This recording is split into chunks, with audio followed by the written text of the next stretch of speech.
Bienvenidos a leer toda la Biblia. Mayo 8, Primera de Samuel, capítulo 2, verso 22 al capítulo 4, verso 22. Ahora bien, Elí era muy viejo, pero estaba consciente de lo que sus hijos le hacían al pueblo de Israel. Por ejemplo, sabía que sus hijos seducían a las jóvenes que ayudaban a la entrada del tabernáculo. Elí les dijo: «He oído lo que la gente dice acerca de las cosas perversas que ustedes hacen. ¿Por qué siguen pecando? Basta, hijos míos. Los comentarios que escucho del pueblo del Señor no son buenos. Si alguien peca contra otra persona, Dios puede mediar por el culpable, pero si alguien peca contra el Señor, ¿quién podrá interceder?». Sin embargo, los hijos de Elí no hicieron caso a su padre, porque el Señor ya había decidido quitarles la vida. Mientras tanto, el niño Samuel crecía en estatura física y en el favor del Señor y en el de toda la gente. Cierto día, un hombre de Dios vino a Elí y le dio el siguiente mensaje del Señor: «Cuando el pueblo de Israel era esclavo en Egipto, yo me revelé a tus antepasados. Elegí a tu antepasado Aarón de entre todas las tribus de Israel para que fuera mi sacerdote, ofreciera sacrificios sobre mi altar, quemara incienso y vistiera el chaleco sacerdotal cuando me servía. Y les asigné las ofrendas de los sacrificios a ustedes, los sacerdotes. Entonces, ¿por qué menosprecian mis sacrificios y ofrendas? ¿Por qué le das más honor a tus hijos que a mí? Pues tú y ellos han engordado con lo mejor de las ofrendas de mi pueblo Israel. Por lo tanto, el Señor, Dios de Israel, dice: prometí que los de tu rama de la tribu de Leví me servirían siempre como sacerdotes. Sin embargo, honraré a los que me honran y despreciaré a los que me menosprecian. Llegará el tiempo cuando pondré fin a tu familia para que ya no me sirva como sacerdotes. Todos los miembros de tu familia morirán antes de tiempo, ninguno llegará a viejo. Con envidia mirarás cuando derrame prosperidad sobre el pueblo de Israel, pero ningún miembro de tu familia jamás cumplirá sus días. Los que sobrevivan llevarán una vida de tristeza y dolor, y sus hijos morirán de muerte violenta. Y para comprobar que lo que dije se hará realidad, haré que tus dos hijos, Ofni y Fines, mueran el mismo día. Entonces levantaré a un sacerdote fiel, quien me servirá y hará lo que yo deseo. Estableceré para él una descendencia duradera, y ellos serán por siempre sacerdotes para mis reyes ungidos. Así pues, todos los que sobrevivan de tu familia se inclinarán ante él, mendigando dinero y comida. Dirán: le rogamos que nos dé trabajo entre los sacerdotes para que tengamos suficiente para comer». Mientras tanto, el niño Samuel servía al Señor ayudando a Elí. Ahora bien, en esos días los mensajes del Señor eran muy escasos y las visiones eran poco comunes.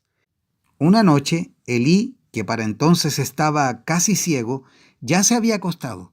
La lámpara de Dios aún no se había apagado y Samuel estaba dormido en el tabernáculo cerca del arca de Dios. De pronto el Señor llamó: «¡Samuel!». «Sí», respondió Samuel. «¿Qué quiere?». Se levantó y corrió hasta donde estaba Elí. «Aquí estoy, ¿me llamó usted?». «Yo no te llamé», dijo Elí. «Vuelve a la cama». Entonces Samuel se volvió a acostar. Luego el Señor volvió a llamar: «¡Samuel!». Nuevamente Samuel se levantó y fue a donde estaba Elí. «Aquí estoy, ¿me llamó usted?». «Yo no te llamé, hijo mío», respondió Elí. «Vuelve a la cama». Samuel todavía no conocía al Señor porque nunca antes había recibido un mensaje de él. Así que el Señor llamó por tercera vez, y una vez más Samuel se levantó y fue a donde estaba Elí. «Aquí estoy, ¿me llamó usted?». En ese momento Elí se dio cuenta de que era el Señor quien llamaba al niño.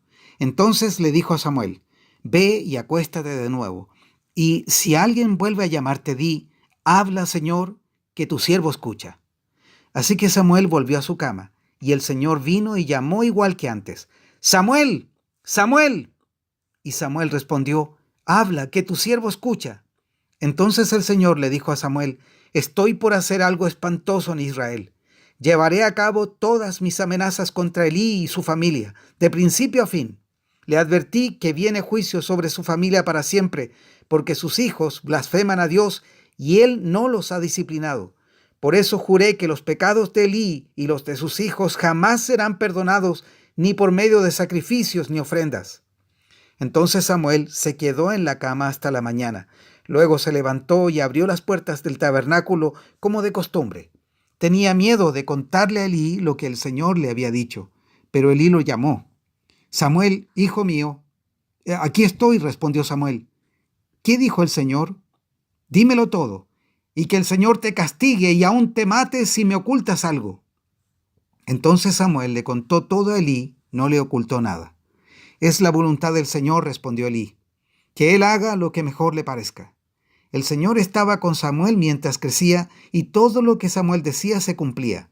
Entonces todo Israel, desde Dan en el norte hasta Beerseba en el sur, supo que Samuel había sido confirmado como profeta del Señor. El Señor siguió apareciéndose en Silo y le daba mensajes a Samuel allí en el tabernáculo. Y las palabras de Samuel llegaban a todo el pueblo de Israel. En aquel tiempo Israel estaba en guerra con los filisteos. El ejército israelita acampaba cerca de Ebenezer y los filisteos estaban en Afec. Los filisteos atacaron al ejército de Israel y lo derrotaron matando a 4,000 hombres.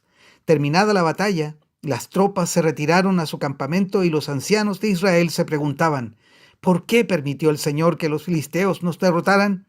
Después dijeron, traigamos de Silo el arca del pacto del Señor. Si la llevamos con nosotros a la batalla, nos salvará de nuestros enemigos. Así que enviaron hombres a Silo para que trajeran el arca del pacto del Señor de los ejércitos celestiales, quien está entronizado entre los querubines. Los hijos de Elí, Ofni y Fines también estaban allí con el arca del pacto de Dios. Cuando los israelitas vieron que el arca del pacto del Señor llegaba al campamento, su grito de alegría fue tan fuerte que hizo temblar la tierra. ¿Qué estará pasando?, se preguntaron los filisteos. ¿Qué es todo ese griterío en el campamento de los hebreos? Cuando les dijeron que era porque el arca del Señor había llegado al campamento, entraron en pánico. «¡Los dioses han llegado a su campamento!», exclamaron. «Esto es un desastre. Nunca antes nos hemos enfrentado a algo así. ¡Socorro! ¿Quién podrá librarnos de los dioses poderosos de Israel? Son los mismos dioses que destruyeron a los egipcios con plagas cuando Israel estaba en el desierto. ¡Filisteos, peleen como nunca antes! Si no lo hacen, seremos esclavos de los hebreos, así como ellos han sido esclavos nuestros. ¡Peleen como hombres!». Así que los filisteos pelearon con desesperación y de nuevo derrotaron a Israel. La matanza fue grande. Ese día murieron 30,000 soldados israelitas. Los sobrevivientes dieron la vuelta y huyeron cada uno a su carpa. Entonces los filisteos capturaron el arca de Dios y mataron a Ofni y Fines, los 2 hijos de Elí. Un hombre de la tribu de Benjamín corrió desde el campo de batalla y, más tarde ese mismo día, llegó a Silo. Había rasgado su ropa y echado polvo sobre su cabeza en señal de dolor. Elí esperaba junto al camino para oír noticias de la batalla, pues estaba tan preocupado por la seguridad del arca de Dios que le temblaba el corazón. Cuando llegó el mensajero y contó lo que había sucedido, un clamor resonó por todo el pueblo. «¿A qué se debe todo ese ruido?», preguntó Elí. Entonces el mensajero corrió a donde estaba Elí, quien tenía 98 años de edad y ya estaba ciego, y le dijo: «Acabo de llegar del campo de batalla, estuve allí hoy mismo». «¿Qué pasó, hijo mío?», preguntó Elí. «Israel fue derrotado por los filisteos», le contestó el mensajero. «Masacraron a la gente, también mataron a sus 2 hijos, Ofni y Fines, y capturaron el arca de Dios». Cuando el mensajero mencionó lo que había sucedido al arca de Dios, Elí cayó de espaldas de su asiento junto a la puerta. Se quebró la nuca y murió, porque era viejo y demasiado gordo. Durante 40 años había sido el juez de Israel. La nuera de Elí, esposa de Fines, estaba embarazada y próxima a dar a luz.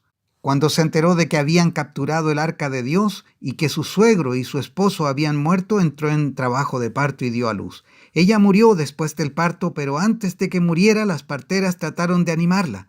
«No tengas miedo», le dijeron, «tienes un varón». Pero ella no contestó ni les prestó atención. Al niño le puso por nombre Icabod, que significa «¿dónde está la gloria?», porque dijo: «La gloria de Israel se ha ido». Le puso ese nombre porque el arca de Dios había sido capturada y porque murieron su suegro y su esposo. Y luego dijo: «La gloria se ha ido de Israel porque el arca de Dios ha sido capturada». Juan capítulo 5 versos 24 al 47. Les digo la verdad, todos los que escuchan mi mensaje y creen en Dios, quien me envió, tienen vida eterna. Nunca serán condenados por sus pecados, pues ya han pasado de la muerte a la vida. Y les aseguro que se acerca el tiempo, de hecho ya ha llegado, cuando los muertos oirán mi voz, la voz del Hijo de Dios, y los que escuchen vivirán. El Padre tiene vida en sí mismo y le ha entregado a su Hijo ese mismo poder de dar vida.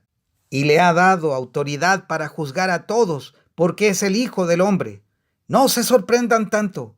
Ciertamente ya se acerca el tiempo en que todos los que están en las tumbas oirán la voz del Hijo de Dios y resucitarán. Los que hicieron el bien resucitarán para gozar de la vida eterna, y los que continuaron en su maldad resucitarán para sufrir el juicio. Yo no puedo hacer nada por mi propia cuenta. Juzgo según Dios me indica. Por lo tanto, mi juicio es justo, porque yo llevo a cabo la voluntad del que me envió y no la mía. Si yo diera testimonio en mi propio favor, mi testimonio no sería válido. Pero hay otro que también da testimonio de mí, y les aseguro que todo lo que dice acerca de mí es verdad. De hecho, ustedes enviaron a sus hombres para que escucharan a Juan el Bautista, y el testimonio que él dio acerca de mí fue cierto. Por supuesto, no necesito testigos humanos, pero digo estas cosas para que ustedes sean salvos.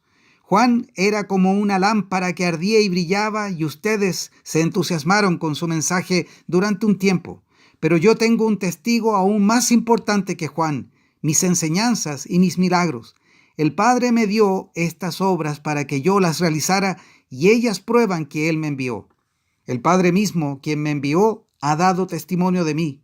Ustedes nunca han oído su voz, ni lo han visto cara a cara, y no tienen su mensaje en el corazón, porque no creen en mí, que soy a quien el Padre les ha enviado. Ustedes estudian las Escrituras a fondo porque piensan que ellas les dan vida eterna. Pero las Escrituras me señalan a mí. Sin embargo, ustedes se niegan a venir a mí para recibir esa vida. La aprobación de ustedes no significa nada para mí, porque sé que no tienen el amor de Dios adentro. Yo he venido en nombre de mi Padre y ustedes me han rechazado. Sin embargo, si otros vienen en su propio nombre, ustedes los reciben con gusto. Con razón les cuesta creer, pues a ustedes les encanta honrarse unos a otros, pero no les importa la honra que proviene del único que es Dios. Sin embargo, no soy yo quien los acusará ante el Padre. Moisés los acusará. Sí, Moisés, en quien ustedes han puesto su esperanza. Si en verdad le creyeran a Moisés, me creerían a mí porque él escribió acerca de mí. Pero como no creen en lo que él escribió, ¿cómo creerán lo que yo digo? Salmos 106, versos 1 al 12. Alabado sea el Señor. Den gracias al Señor porque Él es bueno. Su fiel amor perdura para siempre. ¿Quién podrá enumerar los gloriosos milagros del Señor? ¿Quién podrá alabarlo lo suficiente? Hay alegría para los que tratan con justicia a los demás y siempre hacen lo que es correcto. Acuérdate de mí, Señor, cuando le muestres favor a tu pueblo. Acércate y rescátame. Déjame tener parte en la prosperidad de tus elegidos. Permite que me alegre por el gozo de tu pueblo. Concédeme alabarte con los que son tu herencia.